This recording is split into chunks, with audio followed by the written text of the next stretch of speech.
friends, welcome back to my channel. My name is Anne Novella and today is Friday and that means a deep dive. Yes, that's me and Micah Cummins, or Micah Cummins and I, are going to talk about Emma by Jane Austen. We recorded this on quite late in my time, early in his time. And so my part of the video is not that great when it comes to light, but I hope you understand.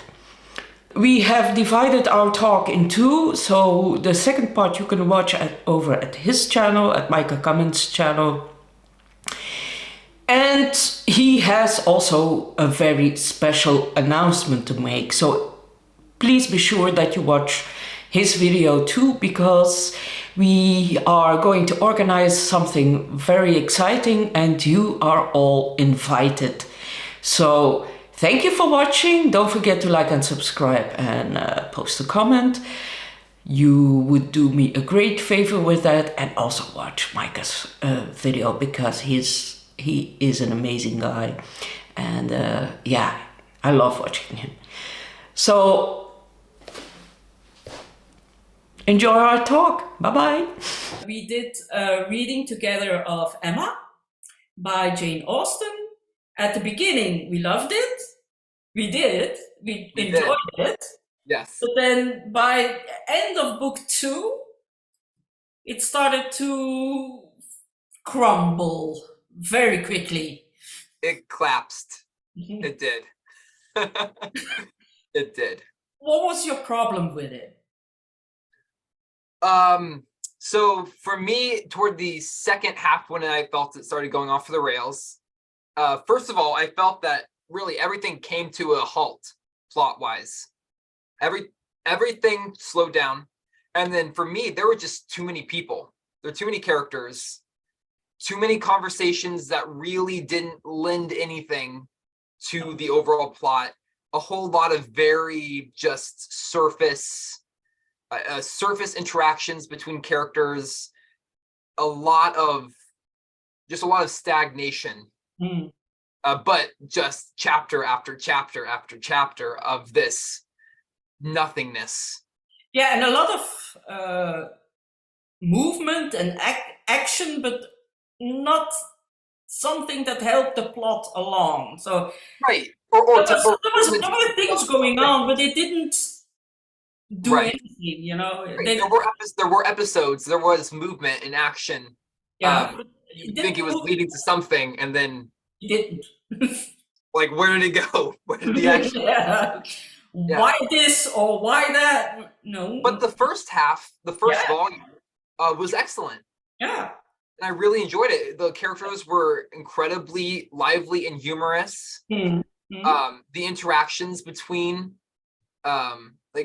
between Emma and Harriet, where I felt much livelier than later on. But for me, I think it was because I was looking for some sort of redemptive quality in Emma's character. Yeah. And then she never changes the entire novel. And it just kind of wore me down, sort of rooting for Emma. Oh, you see the flaws, but she'll get better, she'll change. She'll treat Harriet better. Harriet will get better. Yeah. Not much. She did a bit, but not much. Yeah, she did a bit, but not to the extent that I was hoping for. No. That I was hoping. It was very poor. And so this was your first Jane Austen novel, is that correct? Yeah. Okay. It was, but it wasn't that bad that I don't want to read anything else, because I really enjoyed the first half, and you really can feel that she can write, and everybody told me that Emma wasn't her best book. So, but I had it, so I wanted to read it. But I think that the other books are still intriguing enough to read, though. I really enjoyed her writing at the beginning. I just felt that in the middle, she had like, something like, oops, I nearly am done with my story, but I have still a contract for another 400 pages, I so felt I that as have to fill them. I felt that as well. It was maybe it would have been an excellent a short story Well, or no, but 250 pages would have been perfect. it could have been We're perfect. 100, yeah, Yeah, I agree. And it may have been a situation similar to that. It yeah. may have been sort of the business side of writing, Mm. because I know Crime and Yeah. Punishment. Mm. The ending of Crime and Punishment does not really fit the rest of the book. No. It's very rushed. It's very sped up, and it just feels confusing. And it was a contract issue. Mm. Dostoevsky was up against his deadline, and he had like a week left or something, Oh, and yeah. or something Mm. like that, and he had to write it super quick. So it may have been sort of the reverse of that. Of Austen was, Yeah. oh, I'm done with my novel, and her publisher was saying, no, we We have purchased another book and a 500 pages half. from you. Keep writing, Austen. Writing, make it last forever. Yeah, but it was good and bad. Like the first half, I really, really enjoyed, and I enjoyed the humor. So that keeps me interested enough to try other books by her. That's for sure. Yeah. Yeah. Well, Pride and Prejudice, obviously, I mean, that's sort of sung as her, I mean, her greatest novel, which I Mm. probably would agree with. I also really like Sensibility, though that's Mm. probably my personal favorite by her. Mm. Um, Mm. but yeah, I wonder sort of her thoughts when writing Emma, because I know that a lot of what Austen wrote was sort of poking fun at Mhm. novels of the day or at society of the day. So possibly had you read it when it first came out as a member of that culture and of that society, maybe it would have read a little differently. Yeah, but You might, still, there were too many things happening that had no meaning and was just yeah. page filling nonsense, And actually. for me, I don't know if this happened for you, but I had trouble sort of organizing who is who. Yeah. I would get That's why characters. I had a card. I made out a card with all the names and who That's really related smart. to who and in what sense. Then I could easily follow because, yeah, with Frank, the bloody Frank Churchill, and what was his name, and I really don't know why she got married because he was always criticizing her. Right, right. Like, I'm not sure if we're missing something in that interaction, in that relationship. It doesn't seem ready for marriage in my point of No, view. no. Doesn't seem like Doesn't it could seem be. like a very good marriage. No. So again, I mean, I wonder if maybe like those little elements are sort of her poking fun at Maybe, her own society, but again, sort of being removed from that. not enough Because I know a people lot were of in. what she writes I yes, don't think enough readers are in on the joke. Then. right.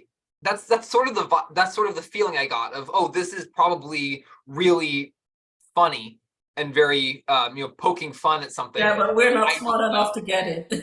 Yeah. Right. I'm missing the joke. Yeah. Whereas in Pride and Prejudice or Sense and Sensibility, I got those same feelings, but I got the joke, and Yeah, so it yeah, makes the book enjoyable because you're able to laugh along. And yeah, in Emma, I was waiting for the punchline, yeah. waiting for something to go off of, and I Mm. never received it. Mm. Would you advise the book to somebody? Would you say, well, it's worth reading? That I'm not sure, because I think that I think it would depend on the reader. Yeah, I think for a reader who really enjoys an expansive cast yeah, and really a classic book feel of very yeah, slow, very much sort of minutia, yeah, just reading yeah. for the experience of the characters, then yes. Yeah, maybe people like who like Knausgaard, for instance. Right. Yeah, he is It's also a very slow writer with a lot of detail and a lot of right. characters sometimes, and yeah, And I do think there's a place for that. yeah, There's definitely a place for that, and I even enjoy it sometimes. yeah, But when I think of Austen, Mm, usually I'm not thinking of that style of writing. Usually I'm thinking of something slightly more quippy, more mm, humorous, mm. um, a little bit more to the point while Yeah. still being, flowery and really enjoyable to read. Mhm. But this one felt more like just a thick, Now, slow moving. although I found I've so I started in Dutch. I told Okay. you, and I had two versions of the Dutch, so two different translations, and I didn't like any of them. And then I started reading it in English, and I enjoyed it a whole lot more. And I found that the language she used was quite contemporary. It's not. It doesn't feel old-fashioned. It Oh, doesn't interesting. feel old. It feels like Right. a modern voice. I would definitely agree with that. Of sort of, it doesn't feel um, removed No, the day. no, no, no, no. And you said the reason you didn't like the Dutch translations was just sort of They weren't very good, and didn't hold true. no, and yeah, they didn't always translate the feel right. So Oh, interesting. yeah, it wasn't very good. No, no, and sometimes there were stupid mistakes. Mm, Come on. yeah. Oh, Yeah, that's interesting.